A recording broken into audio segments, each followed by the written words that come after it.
For a moment the dream raised its head, and I saw again the flashes of metal out of the car window, the red-cloaked faces, the blood and brain matter dripping down brick as Sam's lifeless body slumped to the wet pavement.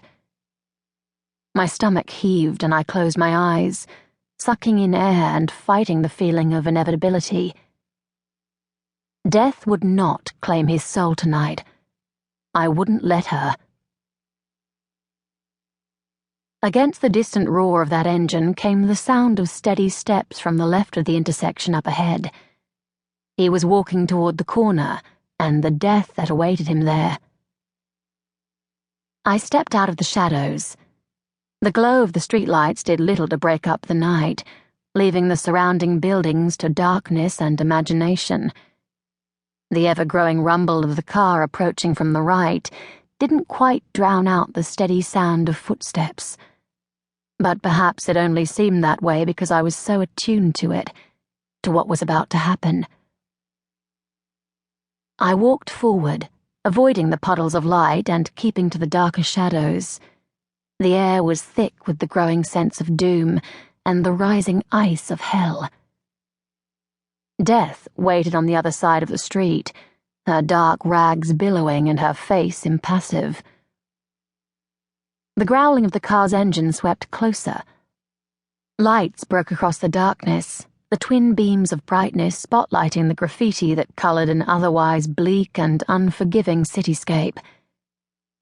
This area of Brooklyn was Melbourne's dirty little secret, one definitely not mentioned in the flashy advertising that hailed the city as the "it" holiday destination. It was a mix of heavy industrial and run-down tenements, and it housed the underbelly of society, the dregs, the forgotten, the dangerous. Over the past few years, it had become so bad that the wise avoided it, and the newspapers had given up reporting about it. Hell, even the cops feared to tread the streets alone here.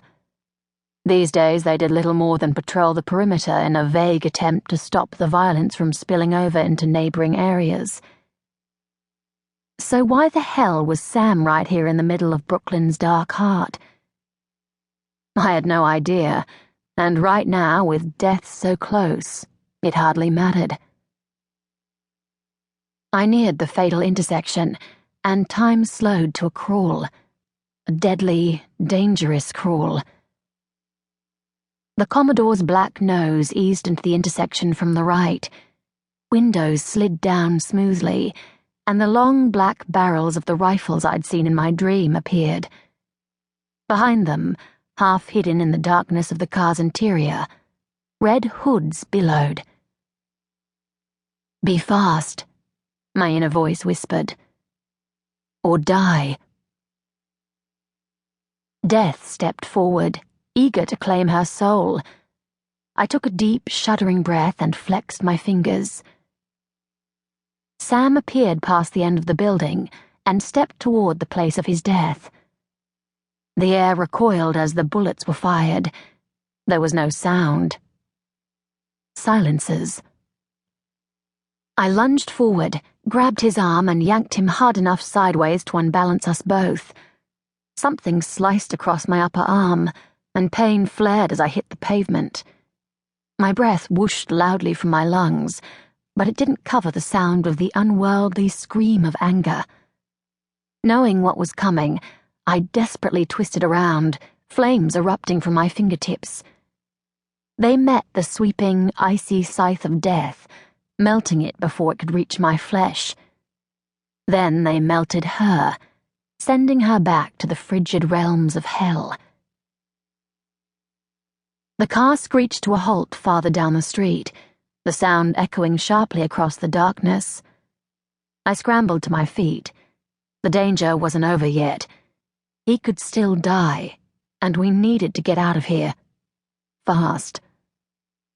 I spun, only to find myself facing a gun. "What the?" Blue eyes met mine and recognition flashed. "Red, what the fuck are you doing here?"